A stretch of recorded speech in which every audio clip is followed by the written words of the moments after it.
Bangladesh cricket দলের বর্তমান bowling ইউনিটে আপাতত অন্যতম ভরসার নাম হয়ে উঠেছেন তরুণ লেগ স্পিনার রিশাদ হোসেন। তবে রিশাদ দেশের হয়ে খেলার পাশাপাশি বেশ প্রশংসা কুড়িয়েছেন ফ্র্যাঞ্চাইজি ক্রিকেট লিগেও।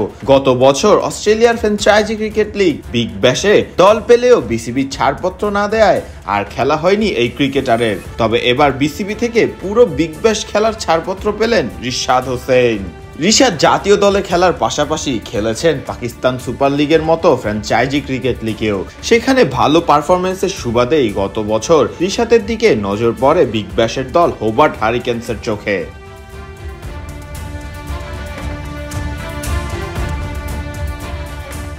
কিন্তু আন্তর্জাতিক সূচি নিয়ে রিশাদের ব্যস্ততা এবং একই সময় বাংলাদেশ প্রিমিয়ার লিগ ক্রিকেট থাকায় বিগ ব্যাশে হোবার্ট হারিকেন্সের হয়ে খেলার ছাড়পত্র পাননি এই ক্রিকেটার। বিপিএল এর দল ফরচুন বরিশালে রিশাদ থাকলেও বিপিএল এর আসরে ঠিক সেভাবে মাঠে নামার সুযোগ পাননি রিশাদ হোসেন।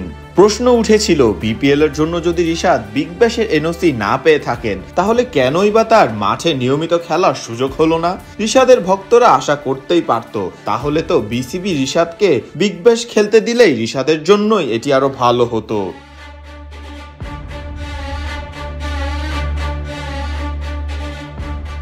রিশাদকে দলে না পেলেও ঠিকই বিগ ব্যাশে শিরোপা জিতে নেয় রিশাদকে দলে ভেড়ানো দল হোবার্ট হারিকেন্স। তবে শিরোপা জেতার পরেও তারা ভুলে যাননি তাদের প্রিয় লেগ স্পিনার রিশাদ হোসেনকে। ঠিকই আবারও এই বছর তাকে দলে ভিড়িয়ে নিয়েছে হোবার্ট হারিকেন্স। তবে প্রশ্ন থেকেই যায়, খেলতে পারবেন তো রিশাদ? বিসিবি এবার এনওসি দিবে তো? কঠিন প্রশ্নের সহজ উত্তর দিয়েছে বিসিবি, অর্থাৎ পুরো বিগ ব্যাশের জন্যই এনওসি পেয়েছেন রিশাদ হোসেন। সবকিছু ঠিক থাকলে হোবার্ট হারিকেন্সের হয়ে সবগুলো ম্যাচেই খেলতে পারবেন তরুণ এই লেগ স্পিনার।